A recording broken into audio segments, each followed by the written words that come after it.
નમસ્કાર દર્શક મિત્રો, કચ્છ સમાચાર ન્યૂઝ ચેનલમાં આપનું સ્વાગત છે। તો હવે ચાલો જોઈએ આજના મુખ્ય સમાચાર વિસ્તારથી। કચ્છ જિલ્લાના ઢોરી ગામ ખાતે તારીખ 22 એપ્રિલ 2026ના રોજ વિજય વિશ્વાસ સંકલ્પ સંમેલનનું ભવ્ય આયોજન કરવામાં આવ્યું હતું। આ સંમેલનમાં રાજ્યના ટેકનિકલ શિક્ષણ મંત્રી ત્રિકમભાઈ છાંગા મુખ્ય ઉપસ્થિત રહ્યા હતા। કાર્યક્રમમાં ભારતીય જનતા પાર્ટીના આગેવાનો, કાર્યકરો તેમજ મોટી સંખ્યામાં ગ્રામજનો ઉત્સાહભેર જોડાયા હતા। સંમેલન દરમિયાન વિકાસના મુદ્દાઓ, આવનારી યોજનાઓ અને લોકહિતના વિવિધ વિષયો પર ચર્ચા કરવામાં આવી હતી। ઉપસ્થિત નેતાઓએ જનતાને વિશ્વાસ અપાવ્યો કે આગામી સમયમાં વિકાસના નવા દ્વાર ખુલશે અને લોકોની આશાઓને પૂર્ણ કરવા માટે સતત પ્રયત્નો કરવામાં આવશે।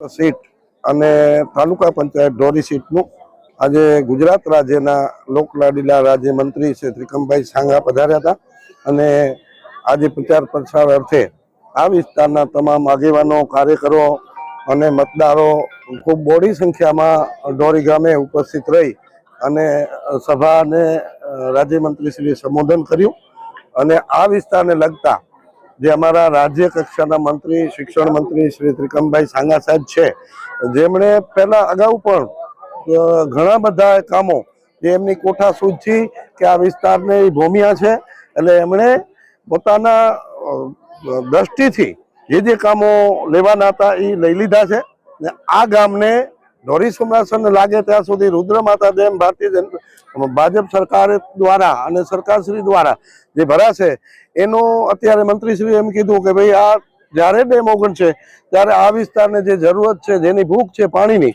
એ તળ ઊંચા આવશે અને બોરના પાણી પણ ઊંચા આવશે।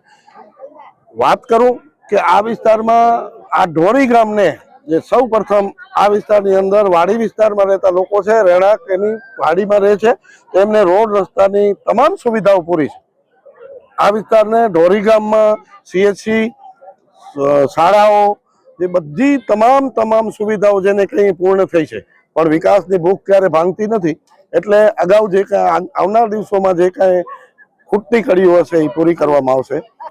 ખેતીવાડી માટે જે ખૂટતી કડીઓ છે એ જ્યારે કાંઈ નુકસાન થાય છે ત્યારે રાહતના પેકેજ સરકાર આપે જ છે અને બાકી જે કાંઈ છે એ પાણીની જ ભૂખ છે અને એ પાણીની ભૂખ માટે રુદ્રમાતા ડેમ ભરાય તો ખેડૂતોનો જે કાંઈ વિષય છે એના માટે જ છે। પશુપાલનની વાત કરીએ તો આ ગામને હકીકતમાં ઢોરી સુમરાસરમાં મોટામાં મોટો પશુપાલનનું છે અને પશુપાલન માટે સરકારશ્રી દ્વારા આ ગામને અત્યારે 1 નંબરમાં જેને કહીએ કે આ દૂધ ડેરીમાં હોય તો આ ઢોરી અને સુમરાસર ગામ છે અને એનો ખૂબ લાભ ખેડૂતોને, માલધારીઓને મળે। મતદારોને એ અપીલ કરું છું કે આ વિસ્તારમાં જે આપણે કામો લેવા છે, હજી જે ખૂટતા કામો હોય એ જ્યારે આપણે ભારતીય જનતા પાર્ટીના કમળના બટનને દબાવીને જે મત આપશો તો સાહેબ સીધી વાત છે કે કોઈ પણ અપેક્ષા રાખતા હોય, અત્યારે ભારતીય જનતા પાર્ટી એ જ અપેક્ષા રાખતી હોય કે મત આપો એટલે જે ગાઈડલાઈન પ્રમાણે જે કામો થતા હોય થાય, પણ જે આપણે વ્યાજ શીખે પાછું મળતું હોય તો એ જે ગામો, જે વિસ્તાર બહુમતી આપે અને લીડ આપે તો લેખિત વાત છે કે લાડકા દીકરા કહેવાય તો એમને 100% મત મળશે તો એ વધારે વિકાસના કામો થવાના છે।